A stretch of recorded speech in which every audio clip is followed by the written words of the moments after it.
Hi, my name is Travis Steffen, serial entrepreneur with 8 exits and CEO and founder of GrowthTeam.ai, and you're listening to EA Interview. EA Interviews, episode 460. Inspiration, transformation, success stories, and the imperfect action round. 7 days a week. Join Mario Ficini for today's Expert Authority Effect interview. We've all talked about growth in business, and you see people talking about it all the time. Oh, do you want to grow your business? You want leads, profit? We all do. And I'm all about that. And that is why I'm excited to have Travis Steffen on today's show, because he is a growth expert to the tune of 8 successful exits. And I'll let him share the dollar amounts, but it's very, very impressive. And he's going to be sharing with us what he's doing, and maybe if I can persuade him, get him to share some of the new stuff he's working on, because it is absolutely mind-blowing. Just the way he thinks and his personality, you're going to love him. I'm going to bring him up right after we thank our sponsor. Every business needs a book, including yours. And that's why I'm launching my new book to help you regardless of where you think your current writing abilities are. Visit eapublishingmethodbook.com today to learn the 7 steps to publish and promote your nonfiction lead and profit-generating business book in 8 weeks. Once again, that's eapublishingmethodbook.com. Here he is, ladies and gentlemen, Travis Steffen. Travis, how are you feeling? Feeling great. I'm feeling great. You're maybe you're my second interview of the day, but now I've got my warm-ups all done and ready to dive in. Well, that's exciting to hear, and I appreciate what you were sharing with me, and I can't wait for you to just share with the audience about, I mean, most people want to do an exit. Most people want to grow their business. Maybe they want to do an exit, and then there's a successful exit, let alone 8 of them. I mean, I just got to ask, what's your secret? Multitasking a lot earlier in my career is probably a big answer to that, which I would not recommend folks do. I think the 8. Why not? Honestly, I guess it depends on your aim. If you're like me and early on, I didn't realize how impactful multitasking so often early in my career would be.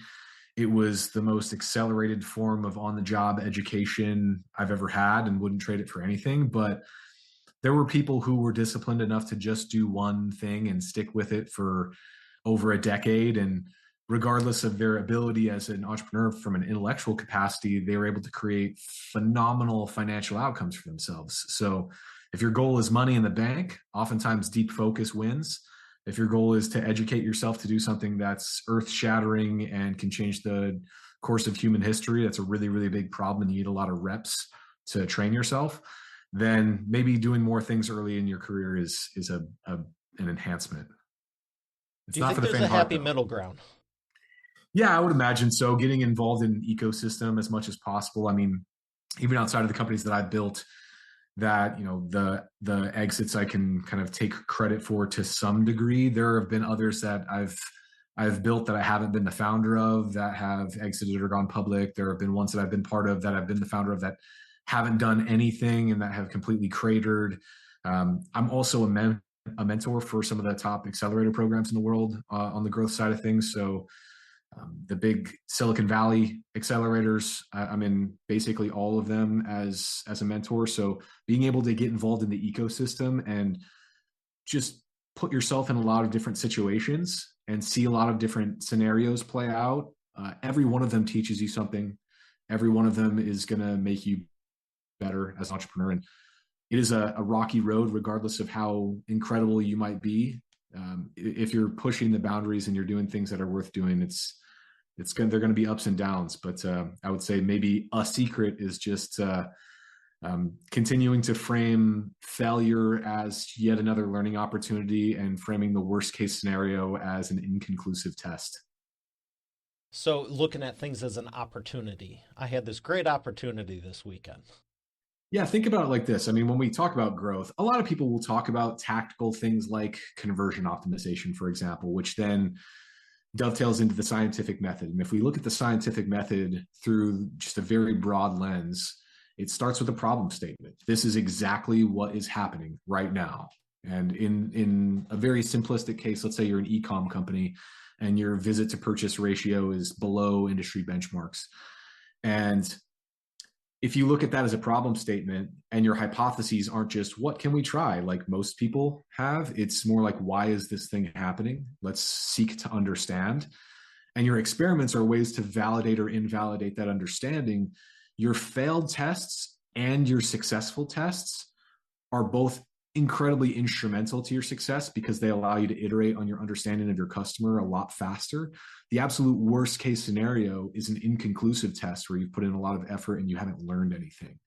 So if it steers you towards the correct path, then in my opinion, it's definitely worth doing, as long as when you started doing it, you came in with the intent to learn something very specific and strategic. Yeah, I mean, wasting your time, energy, and money on something and not learning something at the very least is kind of, it sucks. But if you do Yeah. learn something from it and you can refine the process further, I think it was, I don't know if it was Bill Gates or not, but someone said, success is a horrible teacher. It seduces you to thinking you can never fail. Oh, I love that. Yeah, honestly, it took me a long time early in my career to find mentors. I would say I didn't grow up in a business world. I didn't have any business education or anything like that. Um, so when I did find mentors, I found that the most profound learnings I got from them were from the mentors that had had significant failures as well as significant successes. So they were humble enough to know because of, you know, You're times at not which they perfect. executed. Yeah, exactly. And there are always things to learn. There are things that work in some businesses and not others. And why is that? Right. And oftentimes it's because people skip modeling and strategy and they go straight to tactics because that's what's marketed to them. And the people who are marketing The those next things shiny have object, huh? they have a direct financial interest in convincing you that that's the way. So it's just not the way. Yeah, I always love that when you ask expert A, what should I do? And it's like, oh, well, you should do this. And it's like, well, what are they selling? Let's say a funnel. Right. And I hate to even name anything because I've had so many great people on the show that do have a good heart. But it's like you ask a real estate expert like what you should do to invest your money. It's not going to be Right. stocks. 100%. Yeah. And I think So that's it's pointed, and I'll say a name because I think I wouldn't consider myself talking badly about this person. I just think it's an interesting example. You know, a big name in the space right now is Russell Brunson. Right? Russell Brunson he wants to tell the world that funnels are the way. Now, rewinding a little bit or taking a step back, funnels are a tactic, and funnels can work like with a very specific focus.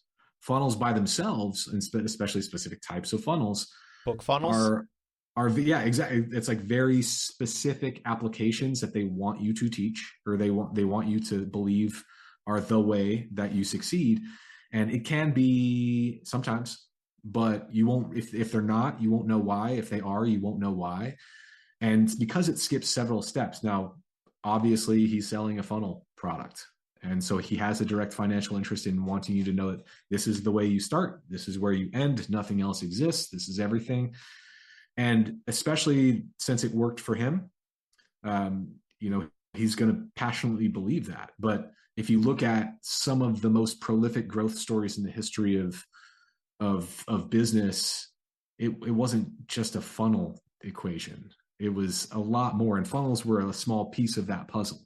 and would you argue, I mean, if we're talking at the rawest sense, I know that everything is a funnel. I mean, even if it's a physical store, you go to the fruit market, whatever the case is, you get the ad, you go to the thing, it's all conversion. But would you argue that the funnels, in the sense that we're talking about it in marketing, and congrats on your doctorate, um, would you say that it's really just internet forward? Even early 2000s, because the internet, I don't know anyone who's really spearheading, with the exception of maybe Jeff Walker and the launch system in 96. But Yes and no. I would say if you think about things from an analog perspective, I think Chamath put it really eloquently. One of the first talks I saw from him was, and he was the first head of growth at Facebook before there was a growth team on any business using that verbiage. He boiled business down to three things, and I thought it was really clever. And people have opinions about him, but I thought that a lot of his knowledge was very, very good. Step one, get more people through the front door. And a lot of people focus only there, and it's a mistake. Step two, get them to their first aha moment in that customer journey as quickly as possible. And step three, continue to deliver quantifiable product value as often as possible. And if those three things are taken care of, then I think, a lot of businesses can look at what they've done as a specific type of funnel, even if they're like in the analog world. Right? If you enter a restaurant, there are going to be a certain number of people that walk in the door, and a certain number of those people are going to look at the menu to see if there's anything on it that they want to eat or can eat.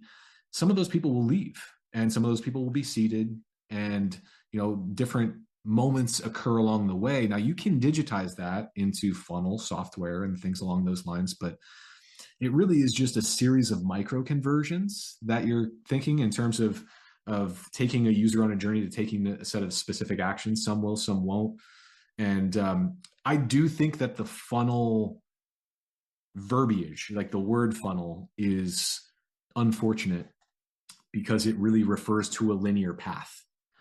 And I think most great growth stories in business do not follow a linear path. They can be seen more as like, well, let's look at two scenarios really quick. One, you have a machine that, you have pieces of that machine going along a conveyor belt, and human beings are putting together those pieces of those machines. And at the end of it, you have a bunch Henry of Ford machines. with the assembly line.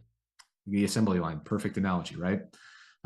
Let's say hypothetically, though, that first machine that you build is intent on building other machines.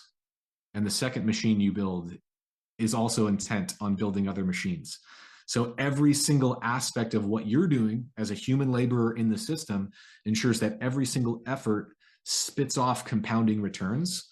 That's really the kind of quote unquote secret. That's really not a secret deep in the valley and in growth land, but it is kind of a secret in almost everywhere else in the internet marketing realm and everywhere else.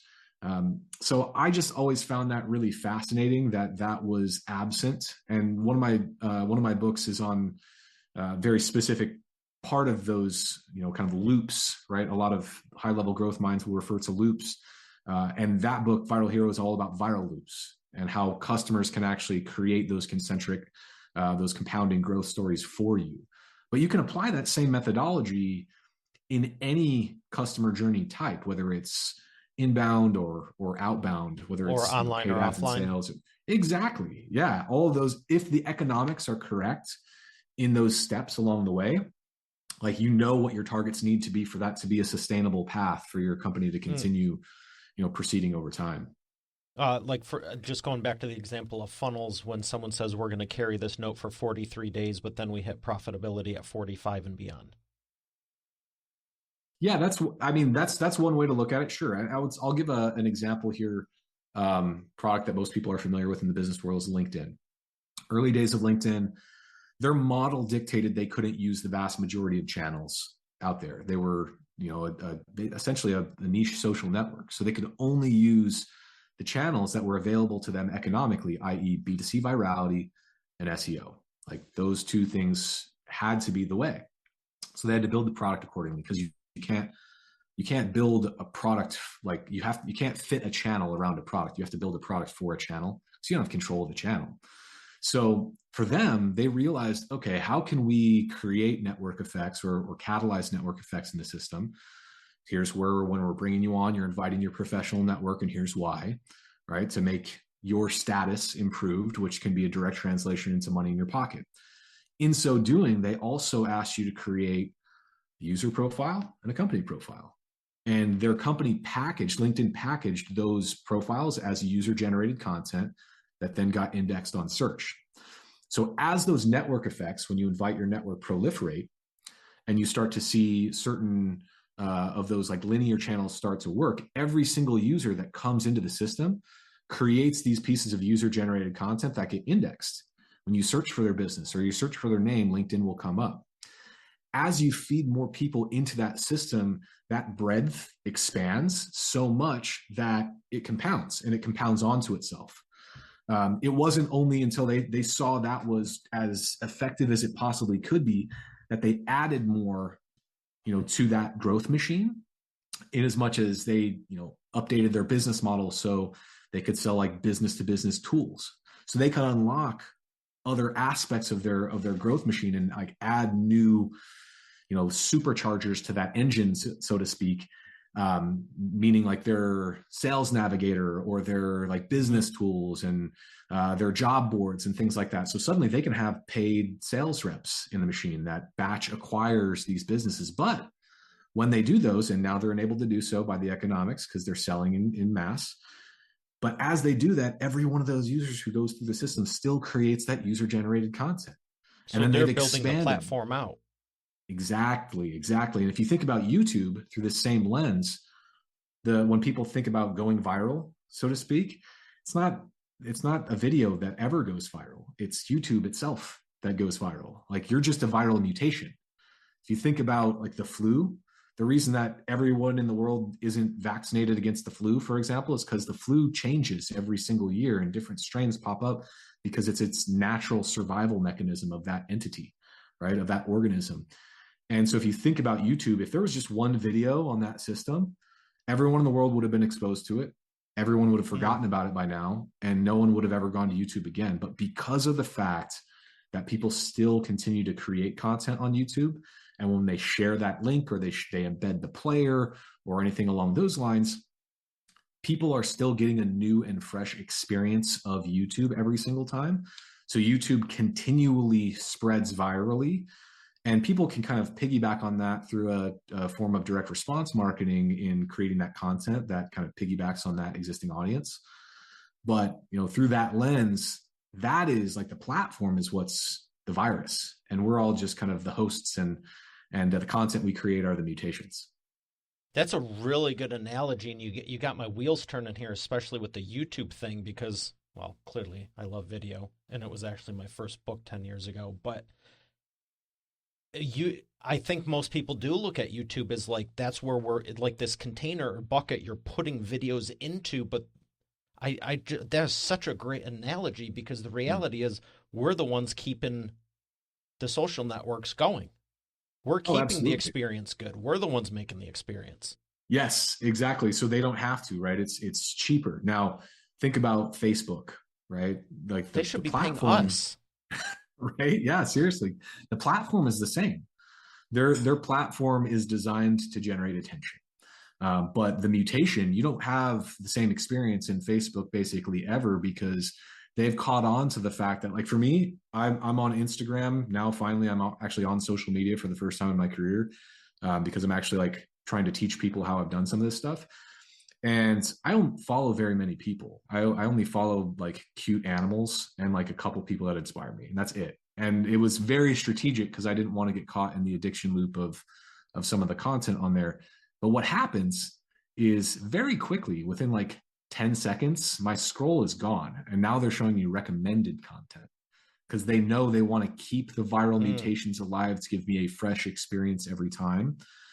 So through that lens, if we look at our kind of growth machines as, if we like zoom back out, if we look at our growth machines as they have to be renewable resources for us to continue growing as a business, right? They have to be expansive and compounding.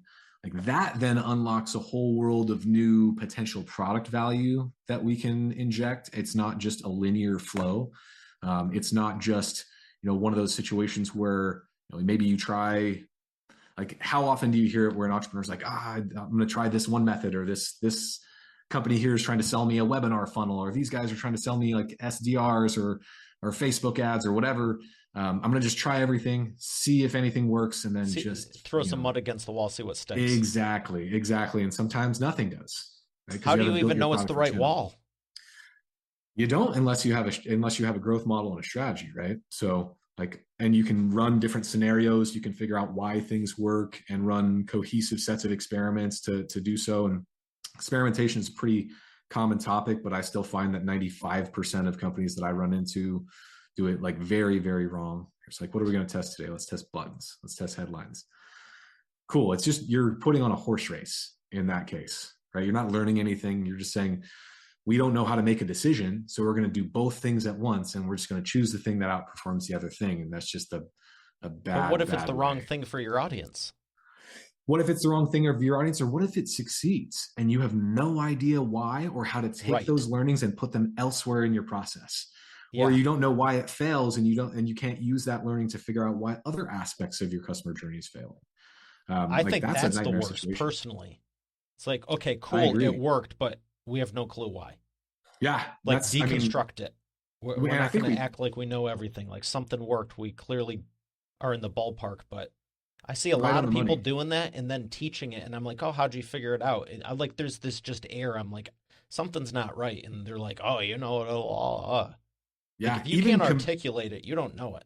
totally. Even professional conversion rate optimization firms, like a lot of them still do this. So they're like, oh, we just have this, internal battery of tests that, something usually works. And they're able to, make some money in that transaction by creating a good outcome for a customer. And that's great.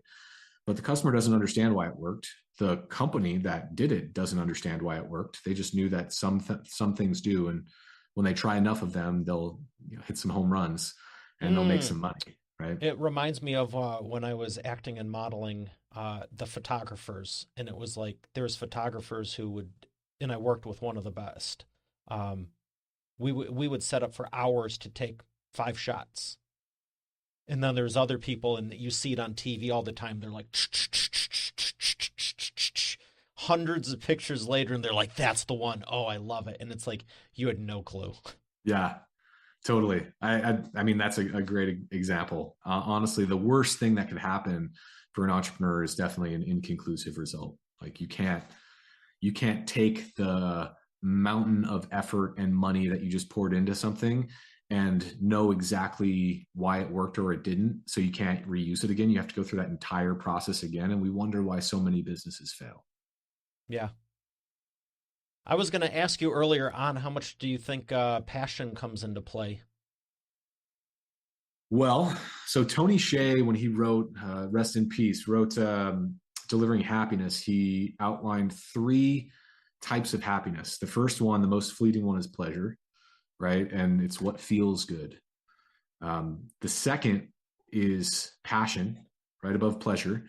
And it's what am I thinking about? What do I enjoy thinking about a lot? And the third one that is much more difficult to achieve, and sometimes you kind of sacrifice pleasure for purpose in a lot of ways, is purpose, right? And it's what was I put on this earth to do? The first one sometimes feels the best, but it's the shortest duration. Passion is right there in the middle. And then purpose is the longest form, but sometimes hardest to reach. Mm. And so I think passion has like a very specific job that it can do. And I think it's very useful to get curious enough about a specific area to do enough deep work to create great outcomes.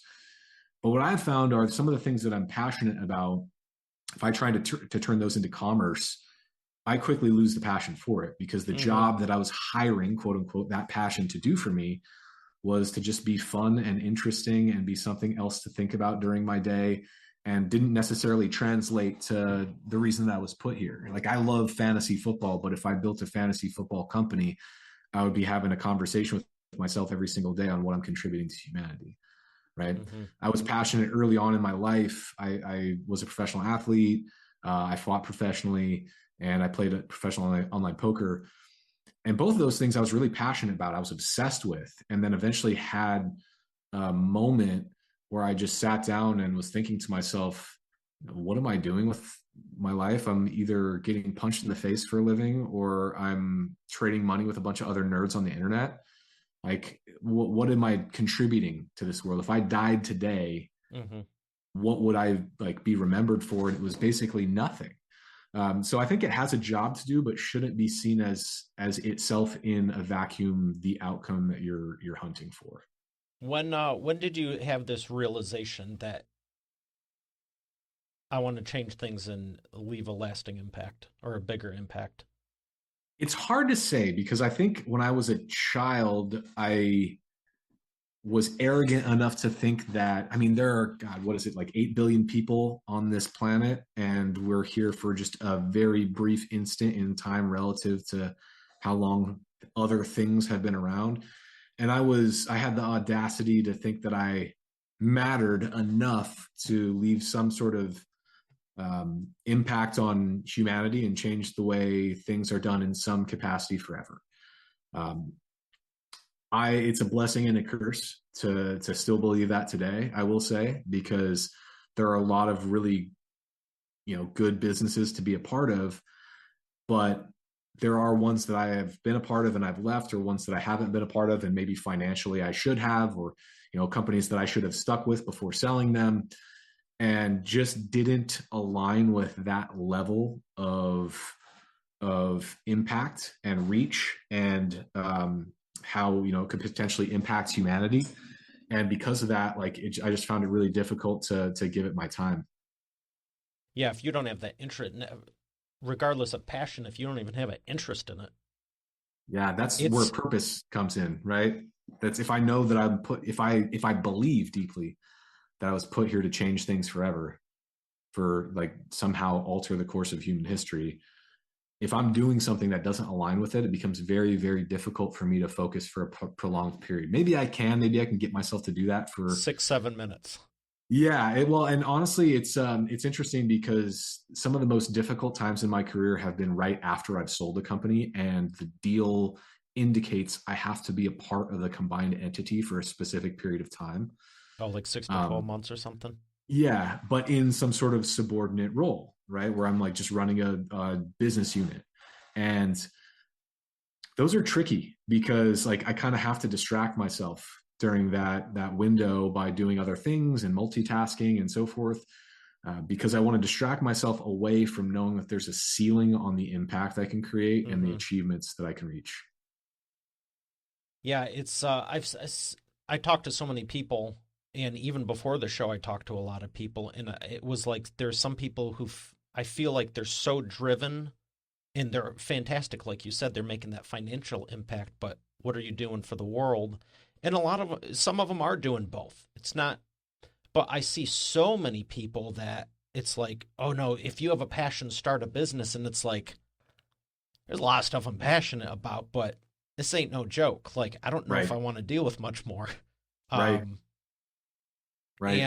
But there's times where it's like there's no way this thing would still be going if I didn't have the passion, because that's the only thing that carried me through, because nothing was working. Absolutely nothing. It was horrible. Yeah. Yeah. I could have walked somewhere. I could have walked across the country and been like, this is more enjoyable. Yeah. I mean, if you think about, I like to steal an exercise from product management where it's this jobs to be done exercise. And you think about, what job are you hiring your passion to do for you? And for example, if we look at it as a tool, if we look at passion as a tool and we kind of mimic that same analogy and say, let's say I have a hammer. This hammer has a job to do for me. It is to hammer nails in. It's to hammer certain things together. I can't use that hammer for everything, but I do need it. It's an essential piece it's essential tool on my tool belt. But if it's the only tool I have, then I'm going to crush a lot of things that I shouldn't have crushed. So for me, it's a tool that is complementary with a number of others. Is that why everyone is in businesses like crush it? Because no one knows what they're doing? Maybe so. That's a good I should question. say no one. It's tongue in cheek, but I'm just like, well, what does that have to do with keep the hammer down? And I thought about that, and I'm like, if you always kept the hammer down, you wouldn't be getting any momentum to knock the nail into place. It's just sitting right. there. Yeah, and honestly, I mean, I think there's something to that, right? It's if I were to think about this through a different lens, and I didn't have a hammer in that situation, I wouldn't get very far, right? So I think it's important let alone to build have a house. Exactly, right? I think you have to have it, but you can't only have it. I think if you need to cut a piece of wood, good luck with the hammer. Maybe the claw on the back end would maybe get through it. Yeah, I'm just going to shatter it into a whole bunch of different pieces, maybe. So, yeah, interesting. That's a great analogy about the tools, because I think there's this. I know a personality type. I need every tool in the toolbox, but they may not know how to really use They don't know what the core ones are. They don't know when, they just know they need all the tools. And I'd say good for them for being curious, but at some point refine it. And then there's for sure the other personality type of everything's a nail to a hammer. Mm-hmm. I mean, it's like, hey, Yeah. can you help me install this window? Yeah, let me grab my hammer. Let me grab my hammer. Sure. Yeah. Let me install this like stained glass cathedral. Panel. Yeah, exactly. I want to ask you, you're given so much good stuff. And I know people are taking notes and going, wow, this is really good. How can I do it? So we're talking about here's steps 2, 3, 4, and 5, and it's phenomenal. How did you start when you're going, okay, let's do this YouTube thing in my own business? Mm-hmm. Do we look at the customers first? Do we look at our client list? Do we get reviews from them or ask for a survey? Look at the product line? Where would you say are like the top couple places to go? All right, focus on these, because if you don't have this, none of this other stuff matters. So it depends on where the entrepreneur is starting, right? If they have an existing business, it's a different question than if they're starting from scratch. Let's say existing business. All right. So let's say it's an existing business, right? The first place that I almost always go, like from a growth perspective, is retention. Like without question, it's the foundational metric. It powers every other growth metric you have. And it's unfortunate because like retention, so the retention is a lagging indicator. You don't know if it's going to happen until it happens. So the precursor to that is engagement, right? Customer engagement. So the place that I would go if I'm an entrepreneur with an existing business is, are the customers engaging with my product to the degree, in the way, and at the frequency that our hypotheses indicated that they would? And this is what we get at. We get a number that we basically refer to as the natural usage frequency of the product. So let's say you have a product like Instagram, and you've got like a natural usage frequency of like, hourly active users, something like that, right? Because you have multiple uses throughout the day. You have another product on the opposite side of the spectrum. Let's say Zillow. Maybe somebody is using that to buy a house every 7 years, something like that. It's tricky there in between because on the Instagram side of things, your natural usage frequency of a couple hours, you can build a habit. Whereas Zillow, with their existing model of just selling homes, they cannot build a habit. Anything outside of a 1 month period is usually you have to reacquire that customer and pay to reacquire them every single time. So what they did is they basically created a few other value creation strategies within their suite of products, like their Zestimate feature, where you can see the value of homes that you don't know what they are. And they also have content that they send you. And those are both different, faster natural usage frequencies. One's monthly, one's weekly. So where I would start is engagement in the customer around what we expected when we built something versus what is actually happening, and then trying to get to the bottom of exactly why that's the case. Because every single thing that you do, if you're focusing on growth, is going to be about how do we add more value to this product, period, full stop. Everything else is a derivation of that, and it's a signal of part of that. For example, how well are we articulating our value feeds into how we can acquire customers. How often we're presenting a quantifiable view of that value goes into how we're retaining customers and how we're able to monetize those customers. So if you're thinking about things through that lens, and you continue to think about things through that lens, you're on the right track. But a method through which you're able to get really, really curious about that really quickly is just through structured customer conversations. I love this book, Lean Customer Development by Cindy Alvarez. I talk about it a lot. I don't know Cindy. I may someday meet Cindy, but I've recommended her book to almost every single entrepreneur I've met, because when someone asks me if I have a new idea for a new product in an existing business or a new business, first thing I say is I try to forget it, because it's my idea. And what I've found to be true is oftentimes when we as entrepreneurs act on our own ideas that we just are convinced are good ideas, it's just so much more likely to fail, because of the fact that those ideas have not directly come from an unbiased look at customer information.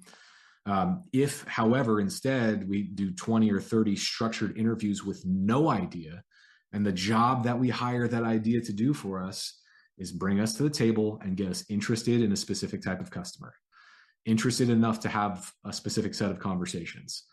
And through that lens, if we're able to have 20 or 30 of those structured conversations that are strategically architected to not lead the witness, we're paying attention suddenly to what the user is saying the problem is, what the magnitude of the problem is in terms of value, how they're describing the problem, where they're telling us they would look for a solution to the problem. All of a sudden, I have all the answers.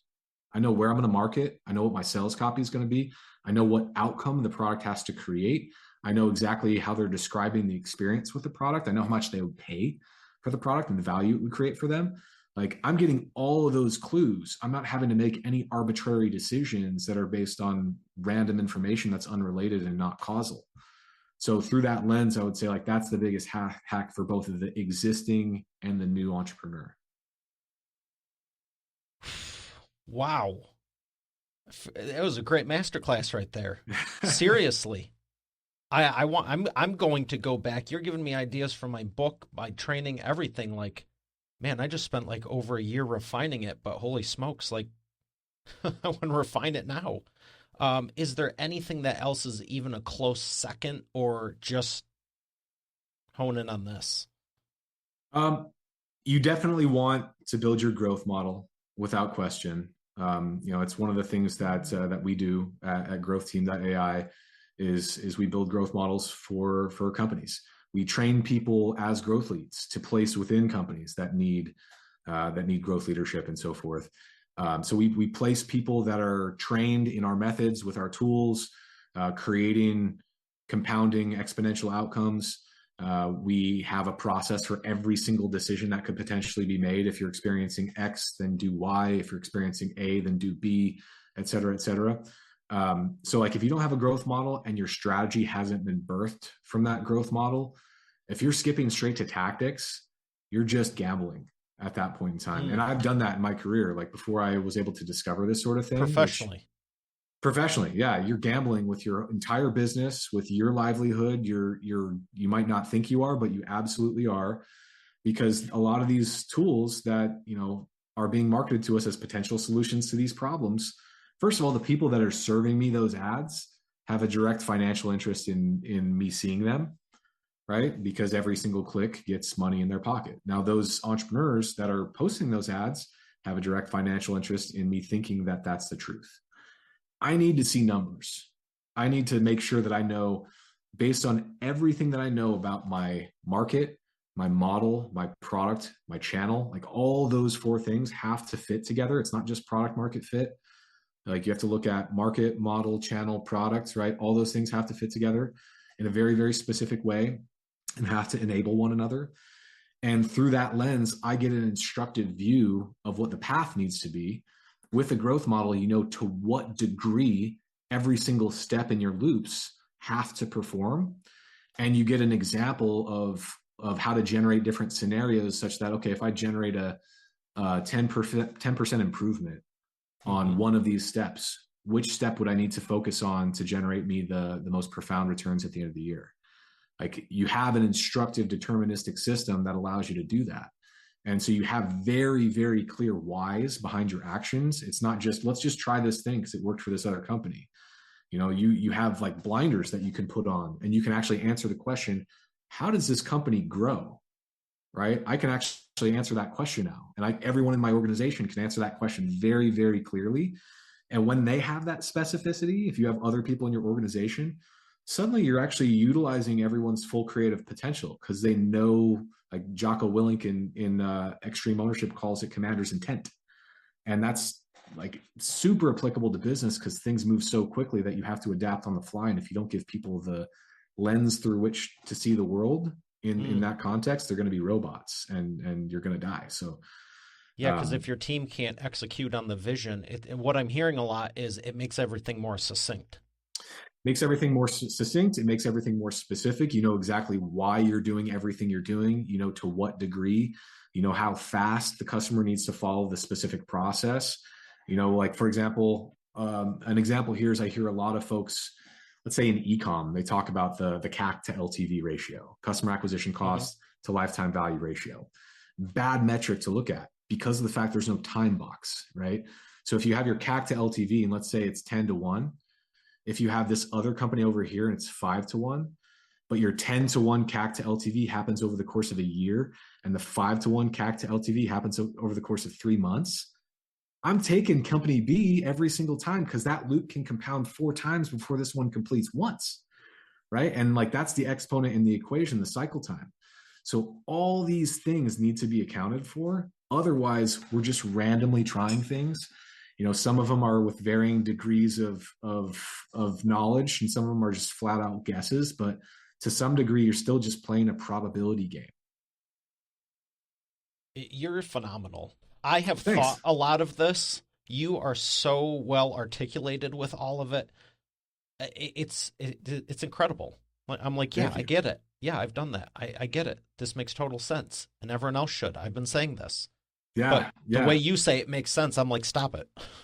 Sometimes, it's funny. Like there are certain things that click with us at moments in time, whether I'm listening to a book or watching a show or something like that. And someone will say something and it'll just click. And I've heard the other day, there were 2 reasons that click moment occurs. And either one, it takes something that's been kind of murky in your brain that you've known to be true, but someone is able to put it in words in a way that really boils it down and makes sense immediately. And the other one is someone says something that immediately challenges and counteracts a belief that I've held for a long time that's just wrong, right? And so I'm hoping that listeners are able to hear some of this and know in advance, by the way, listeners, like I didn't just happen upon this knowledge. Like I've spent... Yeah, I see a couple books behind you.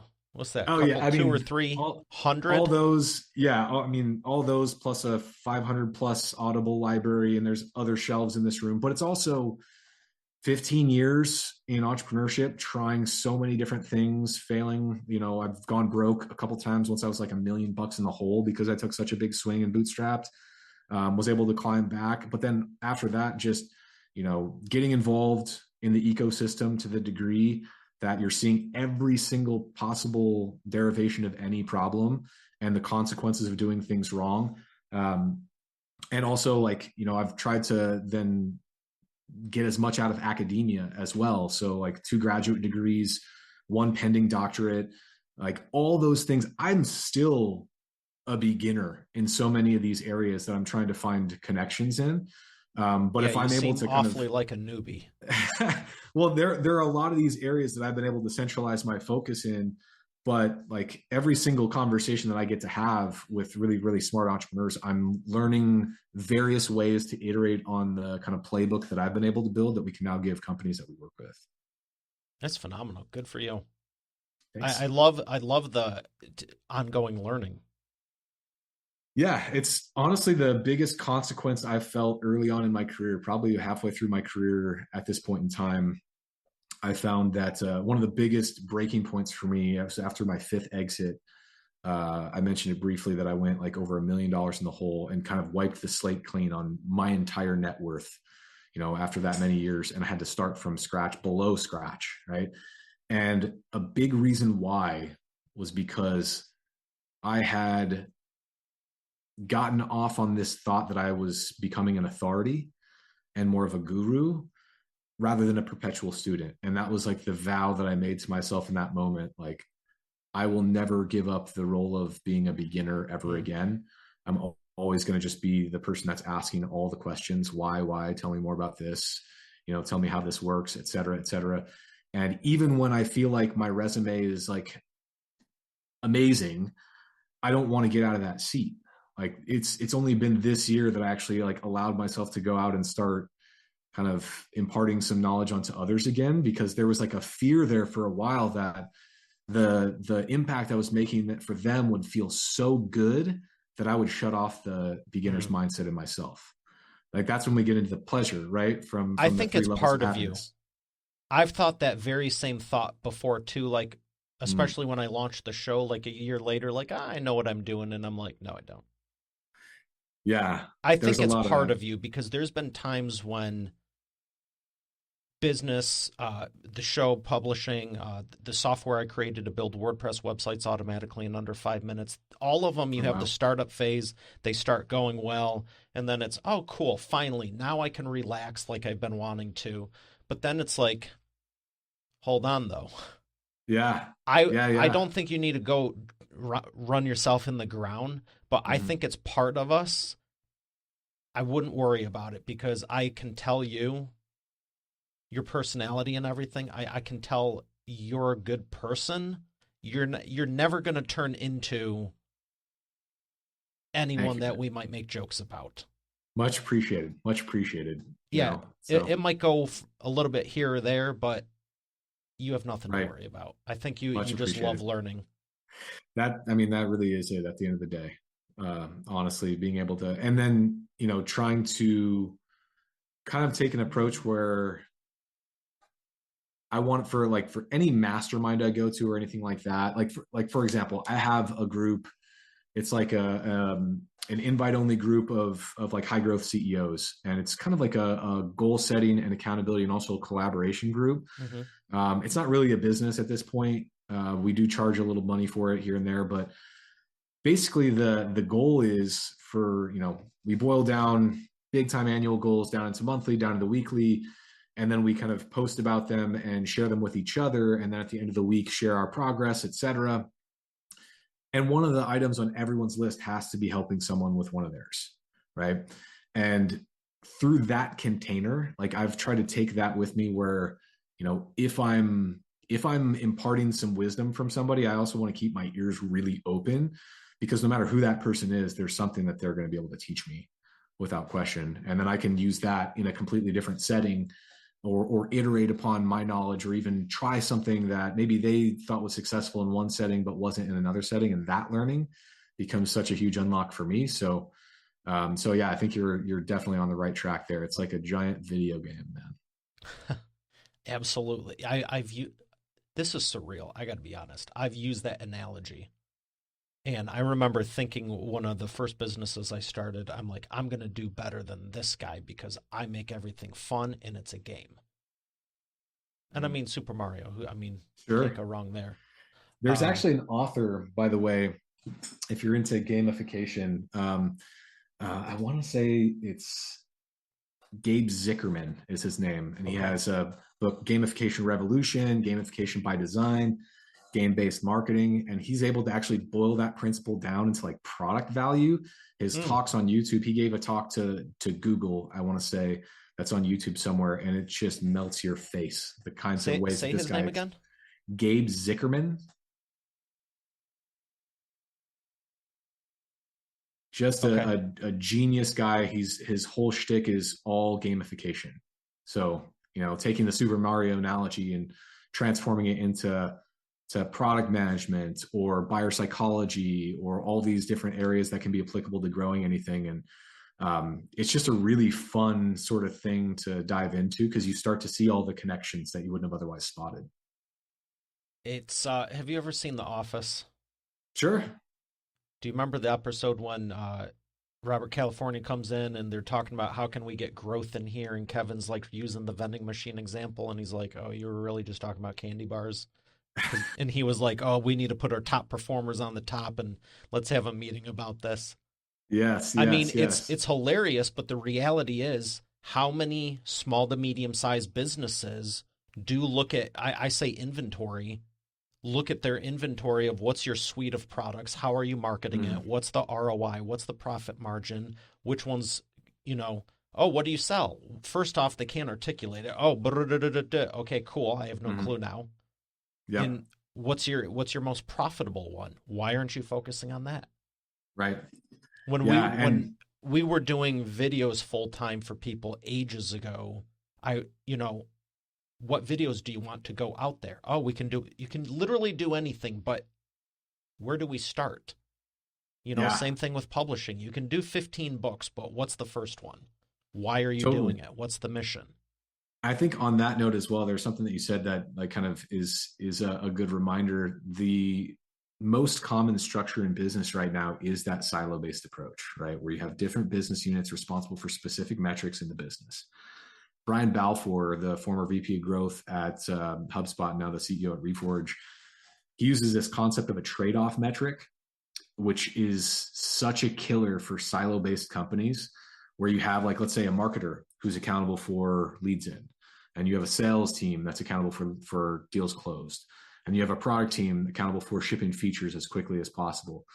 And with that model, there's basically you're creating an artificial ceiling on how quickly you can grow, because you're prohibiting cross-functional learning, and you're also prohibiting cross-functional achievement. Let's say, for example, if I'm the marketing director, I know my incentives are tied to the number of leads in. So I'm going to do a lot of different things to get that number up, and sacrifice other metrics from other business units downstream, because of the fact that, that's what my job is, right?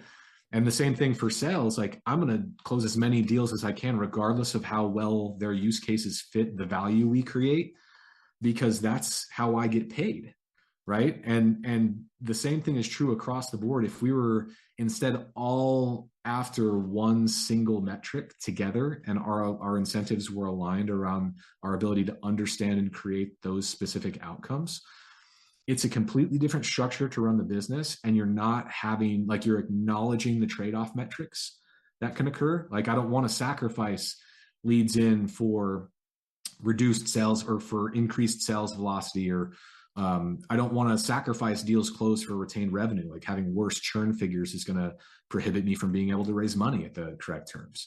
Like, all those different things, by doing one thing and saying, we're going to lift this metric because we have a whole team accountable for it. Like, it is the lazy approach. People don't realize it's the lazy approach, but intellectually speaking, it's not the way, right? So and like, a lot of times the departments don't even communicate with each other. Yeah, no, that's just exactly right. that's a whole different. I've heard even this past week, someone said, we're the same company, but that's a whole other different division or department. Yeah, we don't do that piece. And, like, for example, if you ever have had a tech company, you have engineers. More often than not, like, the engineers are going to do things or not do things depending on how much work it is, right? It's just too much work. Like, we're not going to be able to do that. All right, well, lean into it. Do it because no one else wants to, and we'll have that advantage. If I'm aligning all of our incentives around a very specific metric, and we can see clearly that one of the ways to do that, to achieve that, is with a really specific feature, which is more often than not the case, but let's say it is, that engineer suddenly has a why. They're not just being told to do something because, like, that's what the CEO said, or the director of product heard from the director of sales. It is in alignment with creating more product value for the customer and being able to, like, actually, like, share in the value creation process. Yeah, and the customer wins. Yeah. Oh yeah. Or client, or whatever you want to call them. But I mean, yeah, it's amazing to me how many large companies, and it's nothing against small or medium size, because there's plenty of large companies. It's like, how are you functioning? And I think there's 15 different departments on the hamster wheel. Just keep running. Yeah, and that's one of the most often things that we run up against that growth team is actually, smaller companies that want to utilize us. We oftentimes have to tell them, hey, the structure of your business is currently broken, because, like, for example, they may have employed 2 or 3 third-party agencies. Well, those are deeper and more thick-walled silos than even the ones that you've created in your business, because their success metric is keeping you happy and paying. They don't necessarily care about the outcomes they're driving for you or the learnings that you're delivering. Let's say, for example, you outsource your advertising. How often do you think that those people are sharing the learnings on what impacts and what drives that customer for your customer service team, or for your product team, or for the team that's in charge of financial modeling? Like, they're not. They're unless keeping maybe as much of it as pay them extra. Well, and they're keeping as much of it as a black box as they can, so you remain as reliant on them as possible, right? Like, they don't want to give away their secret sauce, which is their understanding of the customer. So all those things kind of go counter to what the outcome that the CEO or the founder wants to drive. It's a really good point. I've thought, again, you're articulating it so miraculously. I've mentioned that to people. I go, you're really going to hire that person or that company to do that one thing? I'm like, you were already doing it. Oh, I just don't have the time. And I can tell it's like they're now getting 60% of that business. It's like, oh, it's saving me the time. It's like you just lost 68% of your profit. Yeah. I'm glad you found someone to save your time, but there's a whole lot of people who can save you time and not, whose business are you running? It's Hmm. more like Yeah, they're there and they have all these 15 partnerships. totally. So there's been one really useful tool for me when like I found over the last several years building businesses early on, especially bootstrapped. Um, and so we'll think about it in terms of like steps in the process, right? If you're starting like if you want to start a customer success team, for example, and you have nothing, like that's the very first entry point into the journey. And if like the second step, right, is you have an in-house hire that's running a team. The question becomes, how do you get to that reality? And what I've often done is I've actually hired agencies to do a very different job rather than driving outcomes. I've actually hired them to say, hey, we're going to hire you for this period of time. But when we hire you, we want full visibility into the operational Hmm. processes that you have such that we can begin to make progress. I can bring in a hire to start to run the process that you're driving, and then we can compile pieces of our team around that pre-existing process, push you off to the side, use you as like an advisor here and there for a little bit of money. But then we've created that bridge without, because otherwise your outcome is you go from nothing to full-time hire. That full-time hire has to build a process from scratch. During that 6 month period, you're making no progress whatsoever, and you're probably not going to knock it out of the park with that first process anyway. So I think agencies can be used for a bridge strategy in that regard. But everything else, if you're just trying to like outsource, like if you're trying to outsource that entire business unit, Hmm. you're actually abdicating as a leader. You're not actually like leading in that case. You're just saying, this is something I don't want to focus on, so I'm just going to throw money at this problem, and you're going to pay the tax for that. Oh, that's powerful. What have you had any pushback from? We don't want to share the process, or do you have to pay them more, or do you just say if you don't want to share it at all, then we're not going to go with you?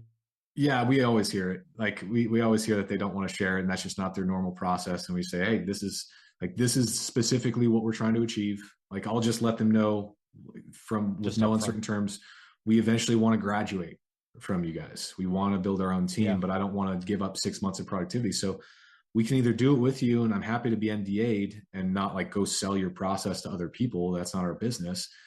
We just want to make sure that we're able to use you guys in a very specific way so that we can kind of graduate from you and bring the effort in house and get 100% full time focus. Because the problem with those agencies, they're really, really good at this one specific tactic. And if you know, based on your model and your strategy, that tactic is right for you, having that agency, you're only getting fractional focus. So, like, you won't get the depth and immersion into your business and your Mm. mind share that you want to buy. Um, so that's like an issue that you can run up against in any agency work at all. So being able to acknowledge that and say, what else can we get from that? That's an asset. And if that asset is pre-built process, pre-trained team members, pre-configured tools that we can then start to buy, like, borrow from and learn from and implement, as we phase in our full-time team, that's the way to go, in my opinion. Wow.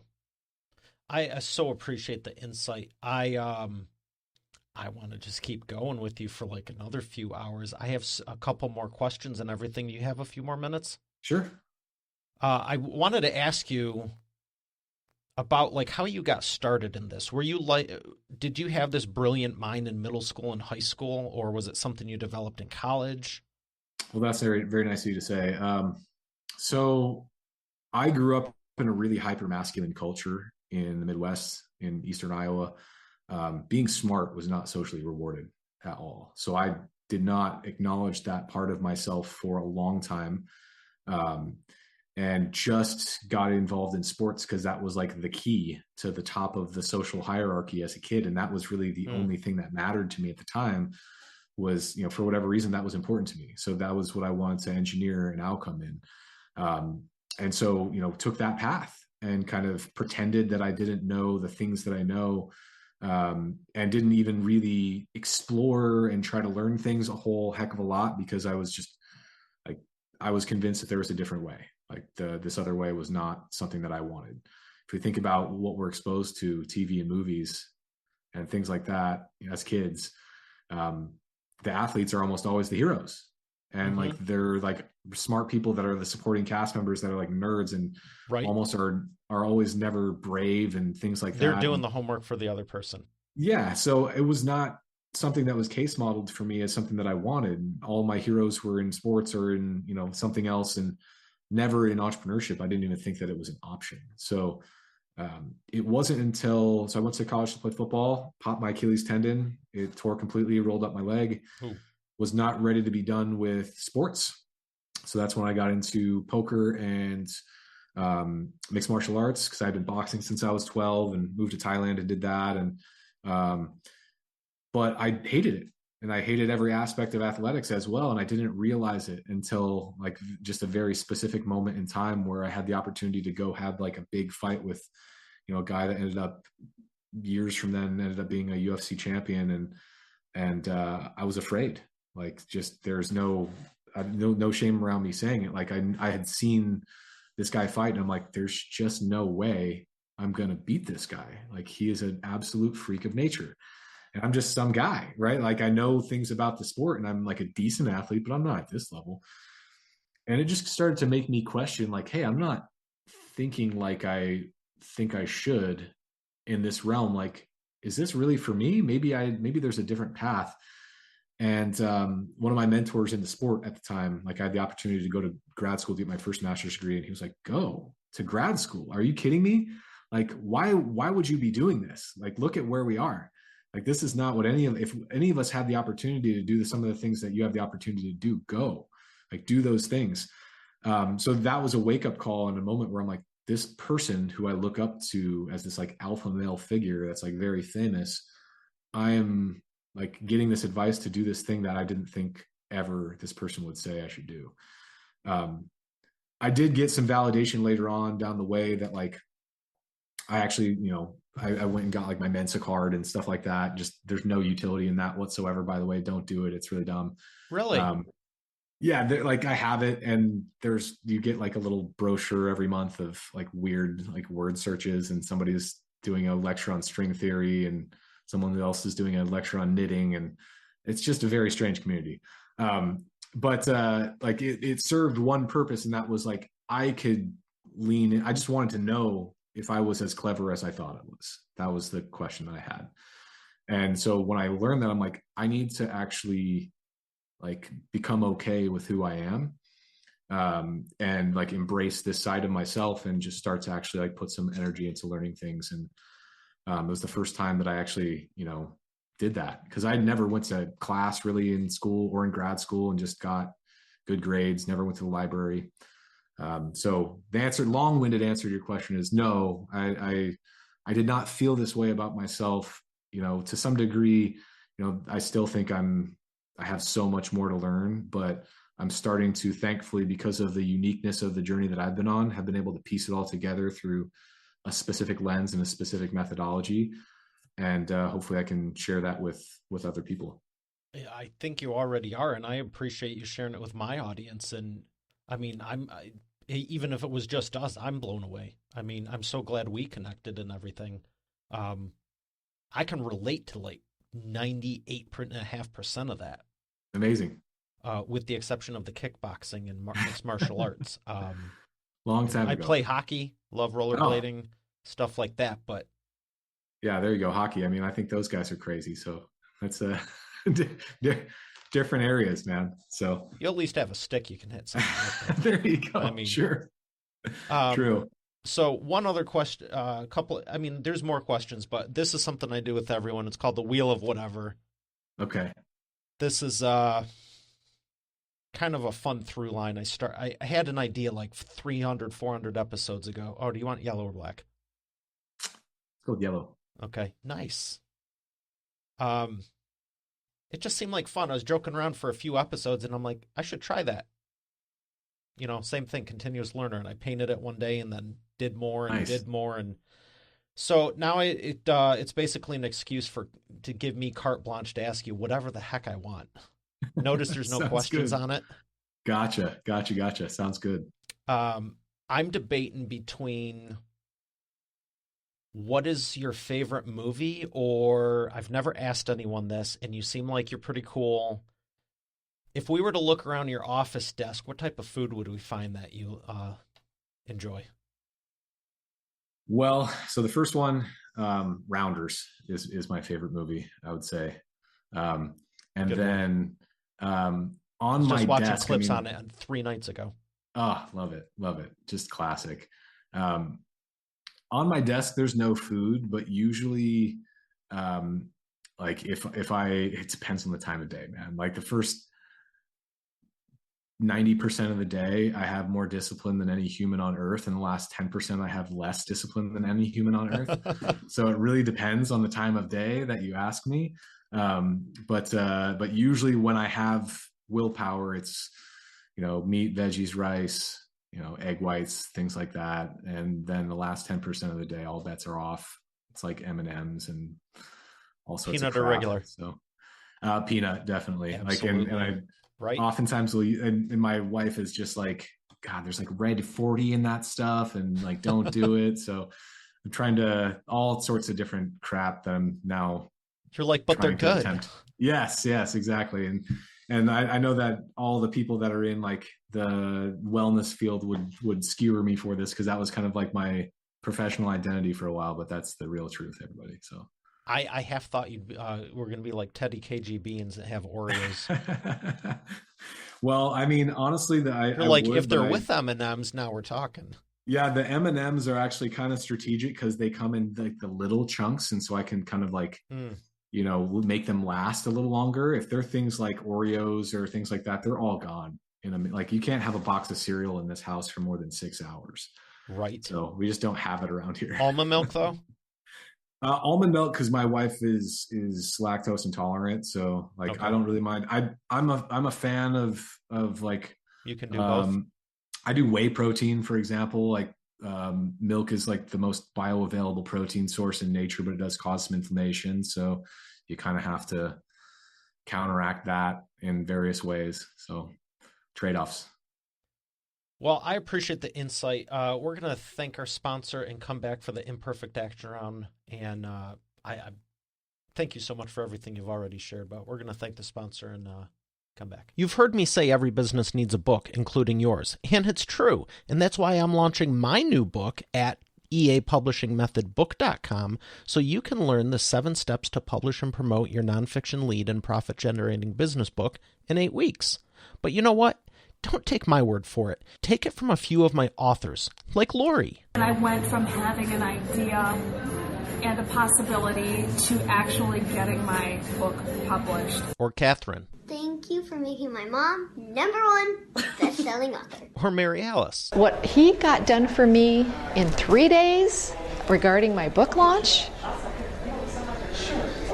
unmanageable. John Cody. I've worked with Mario over the phone and online, and he's been very helpful in getting me where I needed to go with promoting my books. Rocio. There's no way in the world I would have been able to do this with somebody else.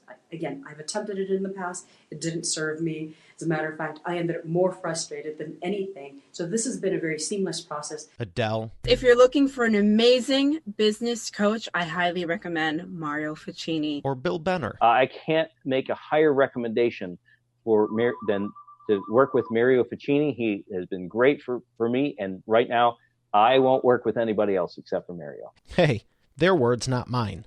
Visit eapublishingmethodbook.com to get your copy, and I look forward to hearing your transformation as our next video success story. Once again, that's eapublishingmethodbook.com. And we are back with the imperfect action round. Travis, are you ready to take imperfect action? I am, yes. All right, so the first question I have is, what is the fastest path to the profits? Getting as close to the customer as you possibly can. Number 2, what is the biggest problem you see your prospects making and the fastest way for them to fix it? Not having a self-imposed delay of gratification. It's measure twice, cut once, but most people just want to cut. They want results instantly. They don't want to go through the process to get them. And what I would recommend is just get super curious, because the path to wealth is definitely a deep understanding of the customer and their life story and what makes them feel things. I love that answer. And I'm also going to bet you're going to say, don't try cutting with a hammer. True. Yes, absolutely. Number 3, what is the best way to maximize customer lifetime value? So in my opinion, the best way to maximize lifetime value is obviously just to charge more. Like that's the fastest path, is to find value that the existing audience wants, that they're coming to you for, and augment it as much as possible. If your North Star metric is, specific customer outcomes through that lens, I try to liken it to a treasure map. If you can define what X is on the map, and X is like, the easiest sale for me to make for you is like, here's $20. I'm going to sell it to you for $1 bill. You're going to take that deal all day long. And now if I can take that $20 bill and I can bury it somewhere in this room, and I can draw you a map to it, and I'm going to just be there with you, guiding you by the hand to that map, and I'm going to sell you that map for $5, like you're going to pay that, right? So if you can architect your customer journey in a very similar way, and just more rigorously and deliberately quantifying the value, like the monetary value you're creating for the customer, even if it's indirectly, like you're going to be able to charge more and monetize that customer more deeply. More often than not, the customer's perceived price and perceived value aren't indicative of reality. It's just down to how you've articulated both. I love that. Because there's a lot of people who have problems. I mean, whether you're charging $50, 5,000, 50,000, or $500,000, or $5 million, I've noticed there's people that have issues going, well, I can't charge this, or it could be in the millions. Yeah. And I would say there's one other piece of that as well, is, choosing the best customers. I mean, first and foremost, don't market to broke people. I'm not saying that broke people don't deserve to have solutions. I'm just saying that if they can't afford to pay you, you can't build a business around it. It's a fact, right? So like, first things first, you need to find a customer that is ravenously like hungry for what you have, and say no to every other customer type, and just more deeply serve that customer, as much as you possibly can. It's the time you spend on the 20% of customers that generate 80% of your value is the most precious time you have, and the other 80% is almost a waste. So niches equal riches is the saying that I always like here. Love that. As a publisher, I always ask about books, and I'm going to have to limit you to your first 100 recommendations, but I love that you have so many behind you. I wish I could see the other ones. What are a couple of top books you'd recommend, Expert Authority World? So, I've mentioned one, Lean Customer Development with Cindy Alvarez. I know we've briefly touched on Mind Viral Hero, so I'll skip those. I love Extreme Ownership. I remember the moment that I listened to that book for the first time, and I just thought it was absolutely brilliant. It turned my world upside down in terms of like my entire life, essentially. There are other books that I really love for very specific things. Love Patrick Lencioni's books just because of the fact that they're all really easy to read. He does a great job getting you emotionally invested in the lessons because of the fact that it's in fable format. If you want inspiration, there are a couple books that I love. I loved Arnold Schwarzenegger's memoirs that I read recently. There's a book by a friend of mine, Alex Benayan, called The Third Door, which is incredible. And he just is a phenomenal storyteller. But at the end of the day, like, it all comes down to Robert Greene for me. Like, he's my favorite author by far. 48 Laws of Power, the 50th Law I loved, with the one he co-authored with 50 Cent. Mastery I thought was stellar. 33 Strategies of War was great. Art of Seduction, I thought it was fine, but it kind of got him to what he was doing a little bit after the fact, which was then 48 Laws of Power. So all of Robert Greene's stuff, I think, are just thought-provoking philosophies, and then anything and everything Stoicism. Thank you for those. I got to ask, audiobook or book? Audiobook, for sure. I'm all the time? Almost.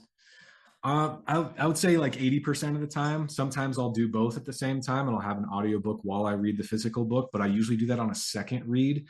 I kind of have a system that I use. Like I listen to audiobooks on like 2.2x speed. And if I listen to it once and, I didn't learn a tremendous amount, I'll move on. But if there was a lot of really good stuff there and maybe some of it was difficult to understand, like I'll go back and I'll give it a second read slower with the physical book. Mm-hmm. So the books that you see on the shelf are the ones that I did that with, and the ones in this room. And like, for example, I remember the first time I read like The Wealth of Nations, like Adam Smith, right? Or the first time that I tried to listen to Thinking Fast and Slow by Daniel Kahneman.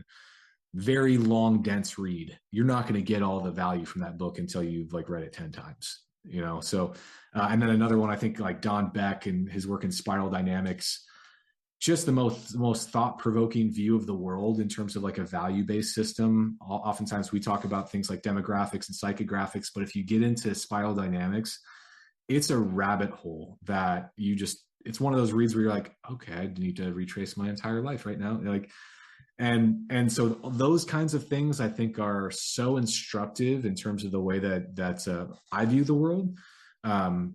And then, you can go down any single rabbit hole. If you're like, what's the best book for X or Y or Z? Mm-hmm. Like that's a cue that I could probably go down a pretty deep rabbit hole on. Wow. So all the ones that I can see all around you, those are ones that were at least a second listen or second read. Aside from mine, yes, I would say so. Like most of these have been at least a second read. I'm trying to think if there are any around here that I haven't listened to yet. There might be, honestly, one or two here that don't have an audiobook associated with them, but most of them, yes. Like that's awesome. I mean, and honestly, it comes at a price. A lot of people love music. I'm always listening to words. Like I'll only listen to music if I very strategically wanted to get a very specific emotion planted in my mind. If I need energy, if I want to mellow out, like I'll use music strategically. A lot of people just love music, and like, please be that person. The world needs that. But for me, I'm only listening to audiobooks and podcasts like 100% of the time. Well, I'm glad you're honoring yourself and doing what works for you. I love music, play piano and sax and all that, but love reading too. I can do both. Love it. Love it. I have a piano right next to me, actually. Like literally I can just turn my chair and start to play. So that's fantastic. I'm right there with you. I have thoroughly enjoyed this. I wish we had more time, but thank you so much for everything you've shared and can't wait to continue the conversation. My pleasure. Yeah, looking forward to it. All right, Expert Authority World, we have another phenomenal episode today. I'll see you on the next one. Have a great day, and God bless. You're already the expert, but have you transformed your expertise into a tangible asset that will generate qualified leads while increasing profit for you 24/7? And if so, how well are you promoting it? With my new book, The Expert Authority Effect Publishing Method, I take you through my process step by step. Visit eapublishingmethodbook.com today to learn the 7 steps to publish and promote your nonfiction lead and profit-generating business book in 8 weeks. Visit eapublishingmethodbook.com to get started now. Once again, that's eapublishingmethodbook.com. Thanks for listening to today's episode. I would love to know what you enjoyed most from it. If you haven't done so already, I invite you to connect with me on my new LinkedIn.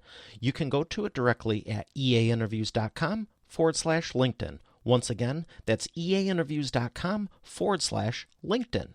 Lastly, check out the full eainterviews.com site for complete show notes, the full interview video experience, links to the resources we mentioned, and more. Have a blessed day, and I'll see you on the next one.